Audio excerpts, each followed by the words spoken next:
नमस्कार दोस्तों, हमारे YouTube चैनल फन स्टडी में आप सभी का स्वागत है।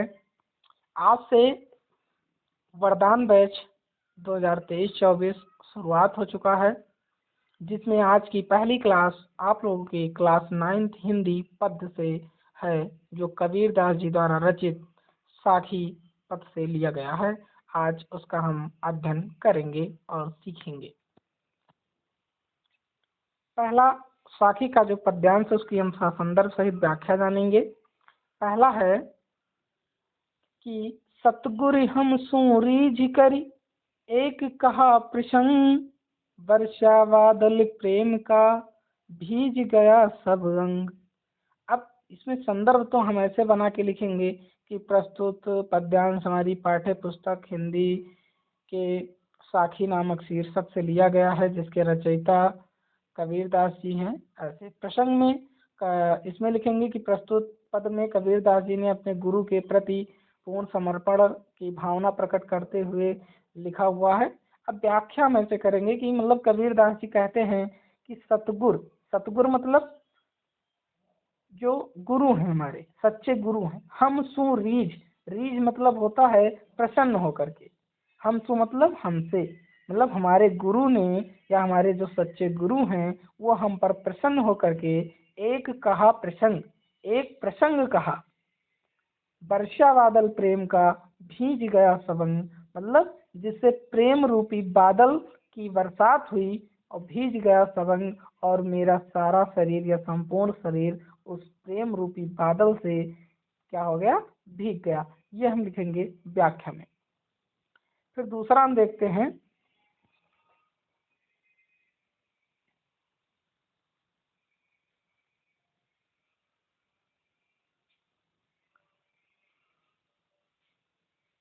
दूसरा है राम नाम के पट तरे देवो को कछुनाय, क्या ले गुरु संतोष ये हौस रही मन माय।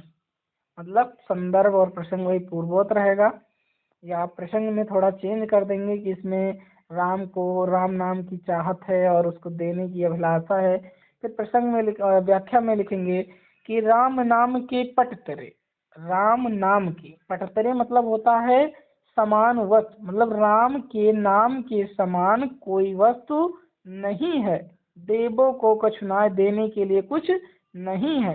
क्या ले गुरु संतोषी, मैं गुरु के पास क्या लेकर के जाऊं और संतुष्ट हो जाऊं। हौस रही मनमाए, बार बार यही मेरे अंदर अभिलाषा जाग रही है कि मतलब राम नाम के समान इस संसार में कोई वस्तु देने को नहीं है, और मैं अपने गुरु के पास क्या लेकर के जाऊं जिससे मेरे मन मेरी आत्मा को संतुष्टि मिल जाए, और यही मेरे मन में बार बार अभिलाषा जाग रही है।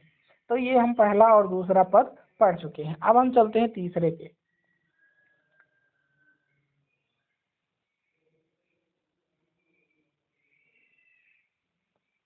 तीसरा है कि ज्ञान प्रकाश्या गुर मिल्या, सो जिन बीसर जाए, जब गोविंद कृपा करी तब गुरु मिलिया आए। अब कह रहा है ज्ञान प्रकाश्या गुर मिला, मतलब ज्ञान को प्रकाश्या मतलब प्रकाशित करने वाला, गुरु मिल्या ज्ञान को प्रकाशित करने वाला गुरु मिला। सो जिन बीसर जाए, जिसे भुलाया नहीं जा सकता। जब गोविंद कृपा करी, जब गोविंद अर्थात प्रभु ने कृपा की है, तब गुरु मिलिया आए, तब हमें ऐसे गुरु की प्राप्ति हुई है। अर्थात ऐसे लिखेंगे कि ज्ञान को प्रकाशित करने वाला हमें गुरु मिला है, जिसे भुलाया नहीं जा सकता। जब गोविंद ने कृपा की है तब जाकर के ऐसे गुरु की प्राप्ति हुई है। फिर चौथा देखेंगे। माया दीपक नर पतंग, भ्रम भ्रम इवे पड़न, कहे कबीर गुरु ज्ञान ते एक आध उबरन। अब कह रहा है कि माया दीपक नर पतंग, मतलब जो माया रूपी दीपक है उसमें नर मतलब मनुष्य क्या है, एक पतंग के समान है। पतंग मतलब कीट, कीड़े मकोड़े, मतलब माया रूपी दीपक में मनुष्य कीड़े मकोड़ों की तरह भ्रम भ्रम इवे पड़न, घूम घूम कर करके भ्रमित होकर करके यहीं आकर के पढ़ते हैं। कहे कबीर गुरु ज्ञान थे, कबीरदास जी कहते हैं कि जिन्हें ज्ञान की प्राप्ति है, जिन्हें गुरु का ज्ञान मिल गया है, वह एक आध उबरंत, वह एक आध उससे छुटकारा पा जाते हैं, उद्धार हो जाते हैं, मुक्त हो जाते हैं। अर्थात देखते होंगे कि गांव में जब कोई लाइट जलती है या दीपक जलता है तो कीड़े मकोड़े क्या होते हैं, घूम घूम कर करके भ्रमित होकर के आकर उसी लाइट या उजाले के पास आकर के अपना प्राण त्याग देते हैं, मर जाते हैं। उसी प्रकार बताया गया है कि इसी माया रूपी दीपक में या माया रूपी दीपक में मनुष्य उन कीड़ों की तरह है और भ्रमित होकर के यहीं पड़ा रहता है। और कबीरदास जी कहते हैं कि जैसे उन कीड़ों में किसी एक को ज्ञान मिल जाता है कि लाइट के पास, प्रकाश के पास जाएंगे तो जल जाएंगे, तो ऐसे इस संसार में जिस मनुष्य को इसका ज्ञान हो जाता है वह एक आध मुक्ति पा जाते हैं। जिनको भक्ति का रास्ता पता हो जाता है वो मुक्ति पा जाते हैं। फिर पांचवा देखिएगा, जब मैं था तब गुरु नहीं, अब गुरु है हम नाही, प्रेम गली यति साकरी, तामे दो न समाही। कह रहा जब मैं था, मैं मतलब अहंकार, जब अहंकार था तब गुरु नहीं थे, मतलब जब मेरे अंदर अहंकार था तब गुरु नहीं थे, अब गुरु हैं हम नाही, अब गुरु हैं, अब मेरे अंदर अहंकार नष्ट हो गया है। प्रेम गली अति साकरी, प्रेम रूपी गली जो है या प्रेम रूपी जो रास्ता है, अति मतलब बहुत, साकरी मतलब पतला है, प्रेम रूपी गली बहुत साकरी है, बहुत पतली है, तामे दो न समाए, जिसमें दोनों नहीं समा सकते। अर्थात जब अहंकार होगा तो गुरु की प्राप्ति नहीं हो सकती, और जब गुरु की प्राप्ति हो जाएगी उसे अहंकार नहीं रहेगा। अर्थात ये जो प्रेम है, ये प्रेम रूपी इतनी साकरी इतनी पतली है कि इसमें दोनों अहंकार और गुरु नहीं समा सकते। अब हम देखेंगे छठवां, भगति भजन हरि नाव है, दूजा दुख अपार, मनसा वाचा कर्म न, कबीरा सुमिरन सार। भगति भजन हरि नाव है, मतलब भक्ति और भजन हरि की नाव है, मतलब हरि तक पहुंचने का एक क्या है, नाव है, जिसे हम सागर या किसी नदी को पार करते हैं उस नाव की बात कर रहा है। मतलब भक्ति और भजन ही हरि मतलब ईश्वर के पास पहुंचने का एक मात्र नाव है। दूजा दुख अपार, और दूजा मतलब दूसरे या दूसरी तरफ, अपार मतलब बहुत, दुख ही दुख है। अगर मतलब दूसरा कोई रास्ता है तो उसमें बहुत दुख है। मनसा वाचा कर्मणा, मनसा मतलब मन से, वाचा मतलब वाणी से, कर्मणा मतलब कर्म द्वारा, कबीरा सुमिरन सार, मतलब कबीरदास जी कहते हैं कि गुरु को सुमिरने से मूल तत्व या हमें जीवन के मूल तत्व की प्राप्ति होती है या अर्थ की प्राप्ति होती है। मतलब भगत भजन हरिनाव है, मतलब कि भक्ति और भजन ईश्वर तक पहुंचने का एक साधन है या नाव है। दूसरा कोई जो रास्ता है वो दुख, उसमें अपार है, और मन से, वचन से, कर्म से जो सुमिरन करता है, याद करता है, उसको प्रभु क्या होते हैं, मिल जाते हैं। सातवां देखेंगे, कबीरा चित्त चमंकिया, चहु दिस लागी लाए, हरि सुमिरन हाथू घड़ा, बेग्यों ले ही बुझाए। कबीरा चित्त चमंकिया, कबीरदास जी कहते हैं कि चित्त मतलब हृदय में, चमंकिया मतलब चमका हुआ, प्रकाशित हुआ, चहु दिस लागी लाए, और चारों दिशाओं में क्या लगी हुई है, आग लगी हुई है। किसकी, लालच रूपी लाग, मतलब कभी दिल इधर भटकता है कभी उधर भटकता है।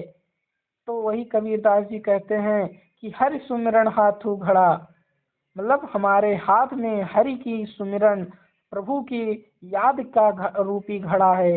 बेग्यों ले हूँ बुझाए, बेग्यों मतलब जल्दी से, शीघ्रता से, ले हूँ मतलब लेना चाहिए, बुझाए मतलब बुझा, मतलब जो ये लालच की चारों दिशाओं में आग लगी हुई है उसे हरि रूपी सुमिरन, याद करने वाली जो घड़ा है, उससे जल्द ही, शीघ्रता से ही उस आग को बुझा लेना चाहिए। आठवां देखेंगे, आषाढ़िया झाई पड़ी, पंथ निहारी निहार, जी बढ़िया छाला पड़िया, राम पुकारी पुकारी। आषाढ़िया मतलब आंखों में झाई पड़ गई, मतलब अंधकार हो गया। पंथ निहार निहार मतलब प्रभु के रास्ते को देखते देखते आंखों में अंधकार छा गया है। जी बढ़िया छाला पड़ा, राम पुकार पुकार, और राम का नाम पुकारते पुकारते जीभ में छाला पड़ गया। ये बहुत इजी था। नौवां देखेंगे, झूठे सुख को सुख कहे, मानत है मन मोद, जगत चवैना काल का, कछ मुख में कछ गोद। अब इसमें कबीरदास जी कहते हैं कि झूठे सुख को सुख कहे, मतलब जो इस संसार में जो झूठा सुख है उसको सब लोग क्या कहते हैं, सच्चा सुख मानते हैं। मानत है मनमोद, और मान करके मन में क्या हो जाते हैं, प्रसन्न हो जाते हैं। लेकिन जगत चवैना काल का, ये संसार जो है वो काल रूपी चवैने, चवैना मतलब कोई भूजा मान लो यार, चना जो भुना हुआ चना होता है ना, तो ये संसार उस भुने हुए चूने चने के समान है, जो कछ मुख में कछ गोद, मतलब कुछ मुख में है और कुछ गोद में, जैसे हम गोद में लेकर के चबाते हैं ना, हाथ में डाल करके मुंह में, तो वही जो मनुष्य है वो कुछ समझ लो क्या है, वो चवेना, मतलब काल रूपी चवेने के समान है। कुछ मुंह में चले गए, मतलब कुछ मर गए और कुछ अभी मरना बाकी है, उनको खाना बाकी है।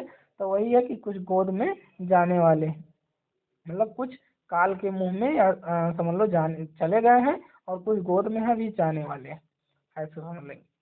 फिर अगला देखते हैं। जब मैं था तब हरि नहीं, अब हरि है मैं नाय, सब अंधियारा मिट गया, जब दीपक देखा माय। तो अब इसमें 10, 11, 12 और हमारा 13, 14, 15, मतलब लगभग 9 कंप्लीट हो गए हैं और 6 बचे हैं। इसको हम कल कंप्लीट कराते हैं अगली क्लास में, नहीं तो बहुत लंबी क्लास हो जाएगी, आप लोग बोर भी हो जाएंगे। तो आप लोग इसको अच्छे से पढ़ लीजिए, और अगर आपको बुक नहीं है तो इसीलिए मैंने बुक इसी पे PDF पे उपलब्ध कराई है, इसी से आप लोग पढ़िए। तब तक आप लोग बुक ले लेंगे, तब फिर अपने बुक से फिर रिवीजन करना। धन्यवाद आप सभी का।